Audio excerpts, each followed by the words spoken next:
Книга «Секрет», часть 42. Tayna для отношений. Münasibətlər üçün sir. Konsultant по фэншуй, nastavnik и lektor. Fэнşuy üzrə məsləhətçi, öğüt verən və mühazirəçi. Тайна означает, что мы творцы нашей Вселенной, и каждое желание, которое мы хотим создать, проявится в нашей жизни. Тайна означает, что sir onu bildirir ki, мы tvarцы нашей Вселенной. Biz öz kainatımızın yaradıcılarıyıq. И каждое желание və hər arzu, которое мы хотим создать, hansını ki biz istəyirik yaradaq, проявится в нашей жизни. Bizim həyatımızda təzahür edər. Поэтому наши желания, мысли и чувства очень важны. Buna görə də bizim arzularımız, düşüncələrimiz və hisslərimiz çox vacibdir. Ведь все они проявятся. Axı onların hamısı təzahür edəcək. Однажды я пришла в дом арт-директора одной студии, очень известного продюсера. Однажды я пришла в дом. Bir gün mən evinə gəldim, art direktora одной студии, bir studiyanın art direktorunun очень известного продюсера, çox məşhur bir продюсера. На всех стенах у него висели прекрасные изображения обнаженных женщин, слегка прикрытых драпировкой. На всех стенах, bütün divarlarda, onun yəni bütün divarlarında висели прекрасные изображения, möhtəşəm rəsmlər asılırdı обнаженных женщин, çılpaq qadınların, слегка прикрытых драпировкой. Yüngülcə, drapirovka bir parçadır da, o parça ilə yüngülcə örtülmüş, yəni bədənləri çox yüngül şəkildə o parça ilə örtülmüş. Они как бы отворачивались от зрителя и всем своим видом говорили: «Я на вас и не взгляну». Они как бы отворачивались от зрителя. Onlar sanki tamaşa eləyəndən üzlərini çevirirdilər. И всем своим видом говорили və bütün öz o görünüşləri ilə deyirdilər ki: «Я на вас и не взгляну». Mən sizə heç baxmaram da, yəni gözümün ucu ilə də baxmaram da. «Мне кажется, у вас проблемы в личной жизни», сказала я продюсеру. Mənə elə gəlir ki, sizin şəxsi həyatınızda problemlər var. Mən prodüsera dedim. «Вы что, ясновидящая?» Удивился он. Ясновидящая gələcəyi görən, yəni falçı, yəni sırf fala baxmaq yox, yəni bir şeyə baxaraq gələcəyi xəbər verən adamdır. O bunu sual verir və удивился он, təəccübləndi o. «Нет, ну посмотрите, у вас 7 картин с девушками, которые вас игнорируют». Xeyr, amma baxın, sizdə 7 şəkil var, qızlarla olan şəkil var, hansılar ki sizi görməzdən gəlir, saymır, yox bilir. «Но мне нравятся эти картины», amma mənim bu şəkillər xoşuma gəlir, возразил он, etiraz elədi o. «Я их сам нарисовал», mən onları özüm çəkmişəm. Это еще хуже, bu daha da pisdir. Потому что вы вложили в них свою творческую энергию. Потому что вы вложили в них, ona görə ki siz onlara qoymusunuz свою творческую энергию, öz yaradıcı enerjinizi. Он молодой, успешный, привлекательный мужчина. O gənc, uğurlu və cəlbedici kişidir. Вокруг него множество актрис. Onun ətrafında çoxlu aktrisalar var. Такая уж работа. İşi bu cürdür. А у него не лады с личной жизнью. Amma onun yəni не lады, yəni heç cür münasibətlər yəni alınmır. Şəxsi həyatı ilə bağlı yəni problemləri var. Yolunda getməyən şeylər var. Подумать только. Bu tərcümə olunmur, bu emosional bir hissdir. Yəni yalnız fikirləşin kimi, fikirləşmək lazımdır yalnız. Belə tərcümə edə bilərik, amma o emosiyanı ötürmür. Чего вы хотите? Спросила я его. Siz nə istəyirsiniz? Mən ondan soruşdum. Я хочу, чтобы у меня было по 3 свидания в неделю с разными женщинами. Я хочу, чтобы... Mən istəyirəm ki, у меня было по 3 свидания. Mənim 3 görüşüm olsun в неделю, yəni hər həftə 3 görüşüm olsun с разными женщинами, müxtəlif qadınlarla. Отлично, сказала я. Əla, mən dedim. Так, нарисуйте это. Onda bunun şəklini çəkin. Нарисуйте себя с 3 женщинами. Özünüzü 3 qadınla çəkin. И развесьте картиной по стенам. Və şəkilləri divarlara asın.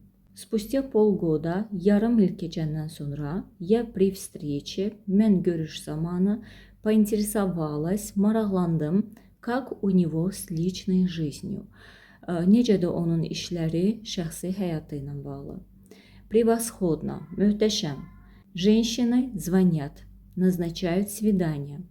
Qadınlar zəng edirlər, görüş təyin edirlər. Потому что вы пожелали этого. Ona görə ki, siz bunu arzuladınız. Я чувствую себя великолепно. Mən özümü möhtəşəm hiss edirəm, ответил он. O cavab verdi. В смысле, годами я не мог добиться ни одного свидания. O mənada ki, mən illərlə bir görüşü belə, yəni əldə edə bilmirdim. А теперь у меня по 3 женщины в неделю. Amma indi mənim həftəyə 3 qadınla görüşüm var. Они дерутся за меня. Onlar məndən ötürü dalaşırlar. Драться özü də əlbəyaxa dalaşmaq deməkdir. Ну и прекрасно, сказала я. Onda, əla, mən dedim.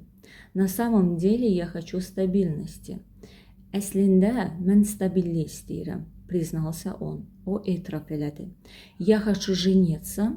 Mən evlənmək istəyirəm, завести семью, ailəm olsun istəyirəm, özümə yəni ailə etmək istəyirəm. Но и романтика мне тоже нужна. Amma mənə romantika da lazımdır. Тогда нарисуйте это, предложила я. Onda bunun rəsmini çəkin. Mən təklif etdim.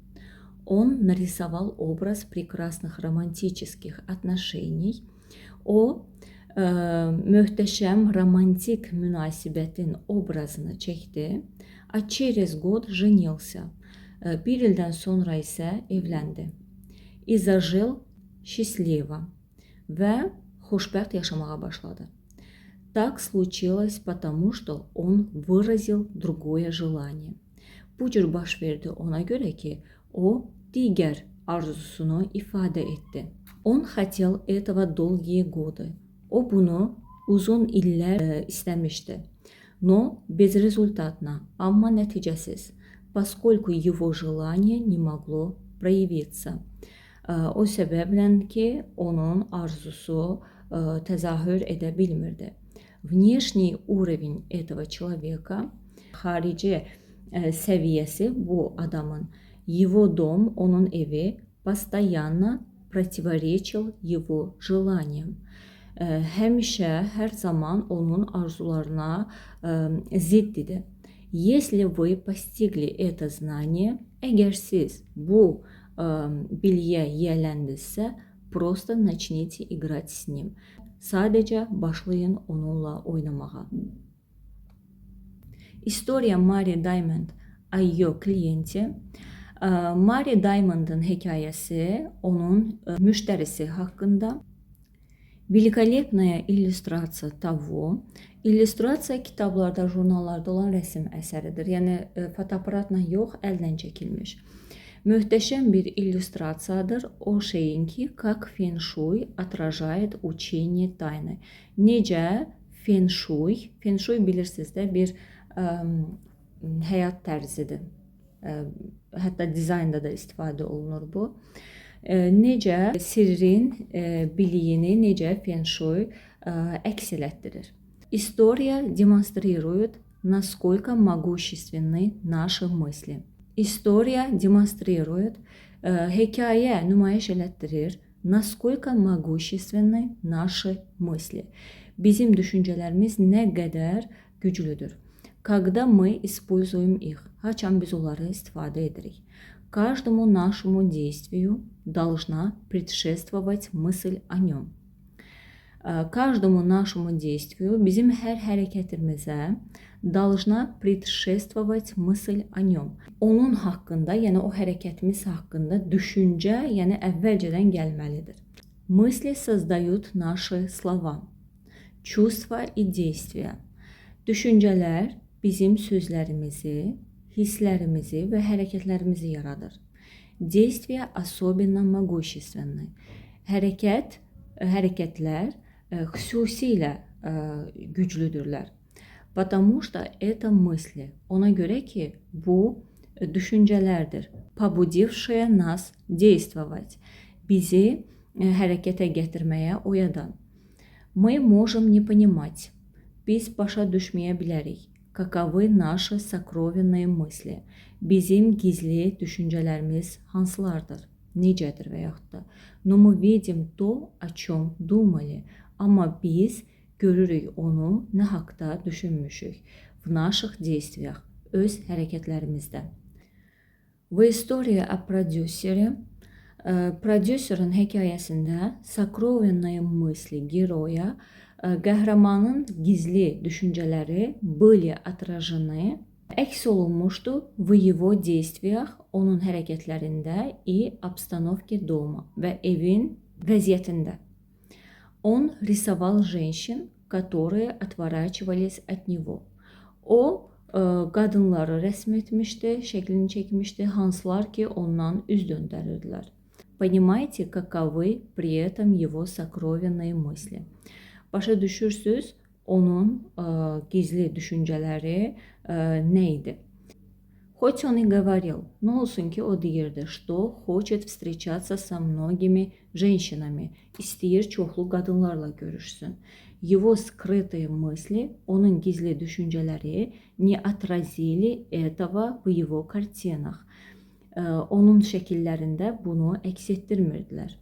Сознательное решение изменить свои действия побудило его сосредоточиться на том, чего он действительно хотел.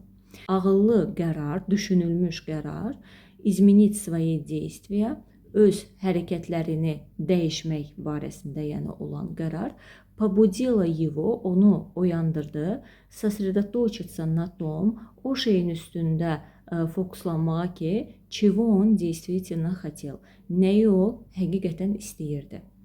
Такое простое изменение, bu cür sadə dəyişiklik, и он смог нарисовать свою жизнь. Və o bacardı öz həyatının rəsmini çəkməyə. И вызвать ее в реальность. Və onu reallığa çağırmağa. С помощью закона притяжения. Cazibə qanununun köməkliyi ilə. Когда вы хотите притянуть что-либо в свою жизнь, haçan ki siz istəyirsiniz nəyisə öz həyatınıza çəkəsiz, удостоверьтесь, əmin olun, что ваши действия не противоречат вашим желаниям. Yəni əmin olun ki, sizin hərəkətləriniz sizin arzularınıza zidd deyil. Один из чудеснейших примеров этого, bunun möhtəşəm nümunələrindən birini привел в своем аудиокурсе. Öz audio kursumda gətirmişəm. Управление Вселенной и привлечение чудес. Kainatın idarə olunması və möcüzələrin cəlb olunması. Майк Дули, один из наставников, снимавшихся в фильме «Тайна». Майк Дули, öğüd verənlərdən biri, yəni «Тайна» Sir filmində çəkilənlərdən biri. Он рассказал историю о женщине, желавшей притянуть в свою жизнь идеального мужчину. Он рассказал историю о женщине, o bir qadın haqqında hekayə danışdı, желавшей притянуть в свою жизнь, öz həyatına çəkməyi arzulayan, yəni qadın haqqında идеального мужчину, ideal bir kişini. Она сделала все правильно. O hər şeyi düzgün elədi. прояснила для себя, каким он должен быть. Özü üçün aydınlaşdırdı, o necə olmalıdır, yəni həmin ideal kişi. Написала подробный список его качеств. Onun keyfiyyətlərinin geniş siyahısını yazdı. Vizualizировала его, onu vizuallaşdırdı, təsəvvür etdi. Но, несмотря на все усилия, amma bütün bu əməklərinə baxmayaraq, мужчина на горизонте не появился.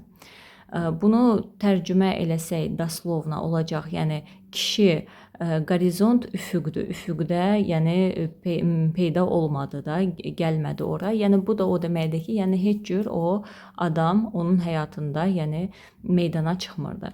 Однажды эта женщина, bir gün bu qadın, вернувшись домой, evə qayıdıb, ставила машину в гараж. Maşınını qaraja qoyurdu. И вдруг она поняла, что və birdən o başa düşdü ki, ее действия, onun hərəkətləri, она расположила машину посередине гаража. O, maşını qarajın ortasında yerləşdirdi. Противоречат ее желанию.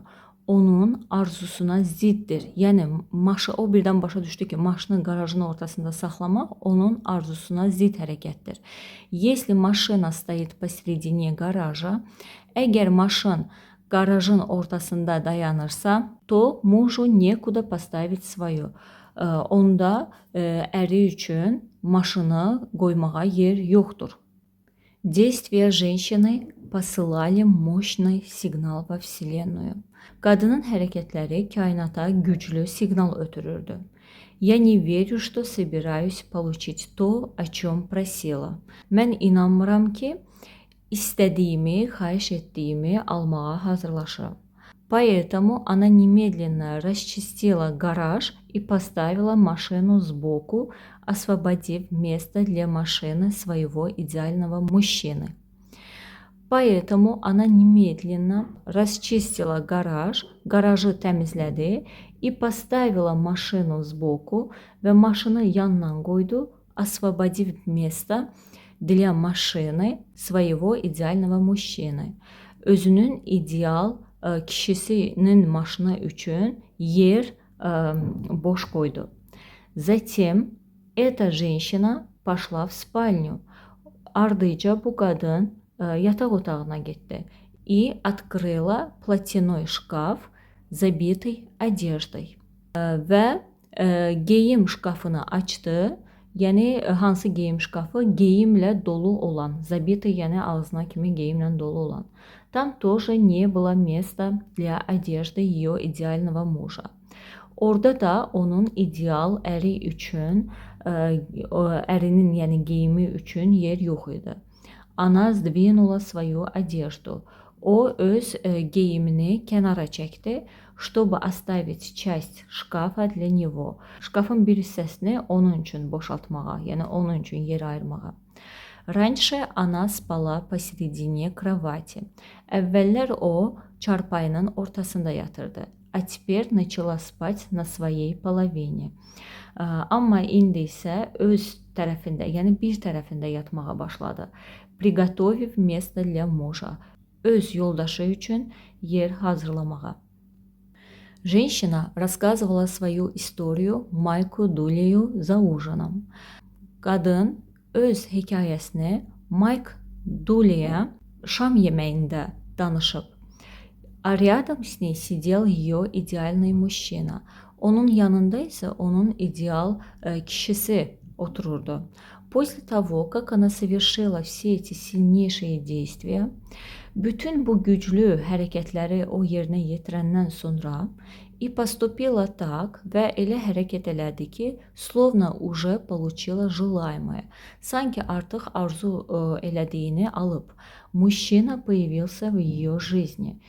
Kişi onun həyatında oldu, yəni meydana gəldi. И теперь они счастливы в браке. Və indi onlar nigahda xoşbəxtdirlər. Другой пример на temu поступать так словно. Digər bir nümunə, yəni mış, indi buna mış kimi deyirlər. Mış kimi hərəkət eləmək, sanki bu artıq olub kimi bu mövzuda olan digər bir nümunə. То, что произошло с моей сестрой Глендой. Hansı ki baş verib mənim bacım Glenda ilə, которая была директором фильма «Тайна», hansı ki Sir filminin direktoru idi. Она жила в Австралии. O Avstraliyada yaşayırdı. Но хотела переехать в Штаты. Amma ştatlara köçmək istəyirdi. И работать со мной в нашем amerikanskом ofiсе. Və mənimlə bizim Amerikan ofisimizdə işləmək istəyirdi. Glenda очень хорошо знала тайну. Glenda sirri çox yaxşı bilirdi. И все делала правильно. Və hər şeyi düz edirdi. Чтобы материализовать желание. Öz arzusunu materiallaşdırmaq üçün, yəni həyata keçirtmək üçün. Однако проходил месяц за месяцем. Amma ay dalınca keçirdi. А она оставалась в Австралии. Amma o Avstraliyada qalmışdı. Glenda пересмотрела свои действия и поняла. Glenda öz hərəkətlərinə yenidən baxdı və başa düşdü. Она не поступает так. O cür hərəkət eləmir, словно уже получила то, о чем просит. Sanki artıq istədiyini alıb. Тогда она начала предпринимать специальные сильные действия. Onda o başladı xüsusi güclü hərəkətlər etməyə. Yəni hərəkət deyəndə burada fiziki hərəkətdən söhbət getmir, yəni hansı bir addımlar atmağa. Она организовала свою жизнь так, как будто уже готовится к отъезду. Она организовала свою жизнь так, o öz həyatını elə təşkil elədi ki, как будто уже готовится к отъезду. Sanki artıq o getməyə hazırlaşır. Она вышла из всех клубов, o bütün klublardan çıxdı, раздала вещи, əşyalarını payladı, которые ей не понадобятся в Америке. Hansılar ki ona Amerikada lazım olmayacaqdı. Достала чемоданы, çamadanlarını götürdü и собрала их və onları yığdı. Через 4 недели Glenda уже жила в США. Artıq 4 həftədən sonra Glenda Amerikada yaşayırdı. И работала в нашем офисе və bizim ofisdə işləyirdi. Подумайте о своем желании и убедитесь, что öz arzunuz haqqında düşünün və əmin olun ki, ваши действия отражают его. Sizin hərəkətləriniz onu əks elətdirir. И не противоречит тому, о чем вы попросили. Və nə istədiyinizə zidd deyil. Поступайте так, как будто вы уже сейчас получаете желаемое. Elə hərəkət edin ki, sanki siz artıq indi öz arzu etdiyinizi əldə edirsiniz. Делайте именно то, что бы вы сделали. Məhz o şeyi edin ki, siz edərdiniz, если бы получили его сегодня. Əgər onu siz bugün əldə etsəydiniz. Предпринимайте действия, которые отразят ваше могущественное ожидание. Elə addımlar atın, elə hərəkətlər edin ki, hansılar ki, əks elətdirir sizin bu böyük arzunuzu, gözləntinizi. Создайте пространство для получения желаемого. Öz arzu etdiyinizi əldə etmək üçün sahə yaradın. И вы пошлете мощный сигнал этого ожидания. Və siz bu gözləntinin güclü bir siqnalını göndərmiş olacaqsınız.